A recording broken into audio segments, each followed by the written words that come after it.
The wind howled through the canyons of Montana, carrying with it the scent of pine and the distant cries of coyotes.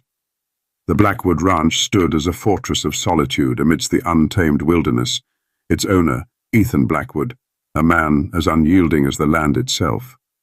Ethan had once been different, softer, kinder. But the death of his wife Eleanor during childbirth had hollowed him out. He buried his grief beneath layers of anger and ruthless ambition, turning his ranch into the most prosperous in the territory. Yet no amount of wealth could fill the void she left behind.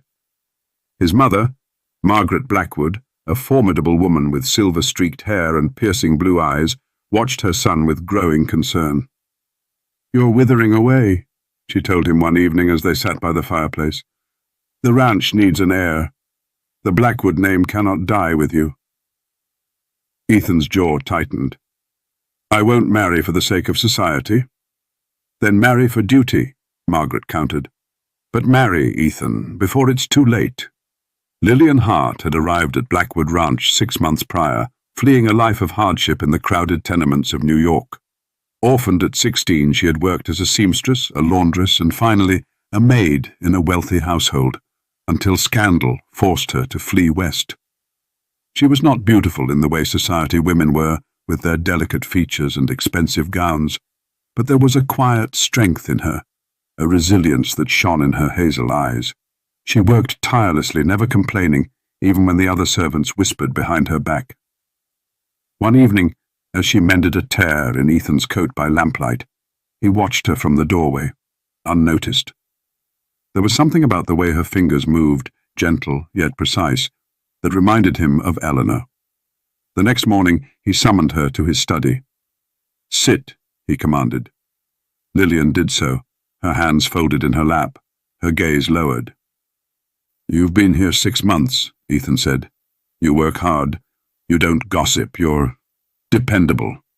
She glanced up, surprised. "Thank you, sir." He hesitated, then spoke the words that would change both their lives forever. "I have a proposition for you." The proposal was blunt, devoid of romance. "Marry me, bear my child. In return you'll have security, a home, and my name." Lillian's breath caught. You don't love me?" "No," Ethan admitted. "But I will honor my vows. You'll want for nothing, except my heart. That belongs to someone else." The memory of Eleanor's portrait, always watching from the mantelpiece, hung between them. Lillian knew she should refuse, but the thought of a stable life, of never again fearing hunger or cold, was too tempting. "I accept," she whispered. The wedding was a quiet, joyless affair. The townsfolk whispered, the women sneered, and the men chuckled behind their hands. "Blackwood's gone mad," they said, "marrying a nobody." Ethan ignored them.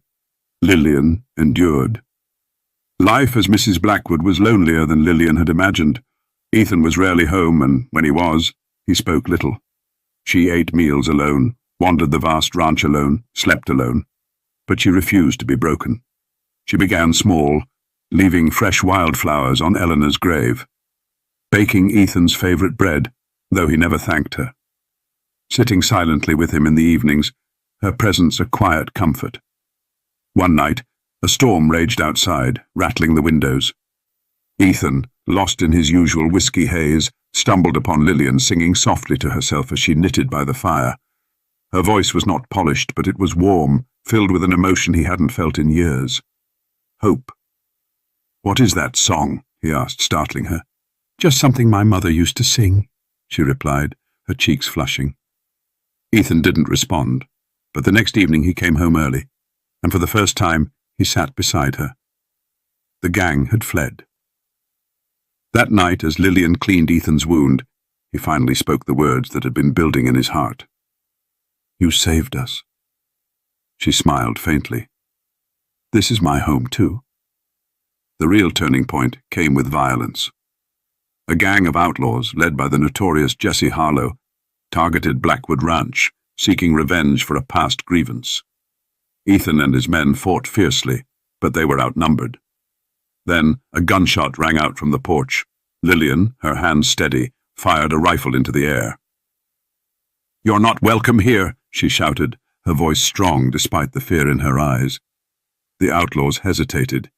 Ethan, bleeding from a wound in his shoulder, stared at her in disbelief. By the time the sheriff arrived, and in that moment something inside Ethan shifted. The birth of their son, Daniel, was the final thread that stitched their hearts together. Ethan, who had once feared holding a child, now cradled his son with trembling hands. "He has your eyes," he murmured to Lillian. She laughed softly. "And your stubbornness." Years passed. The ranch flourished. The townsfolk, once scornful, now respected Lillian for her kindness and strength. And Ethan? He danced with her at the town festival, kissed her in the rain, and, most importantly, let go of the past. One evening, as they sat on the porch watching the sunset, Lillian leaned against him. "Who would have thought?" Ethan chuckled, wrapping an arm around her. "Best damn deal I ever made." And under the vast Montana sky, their love story became legend.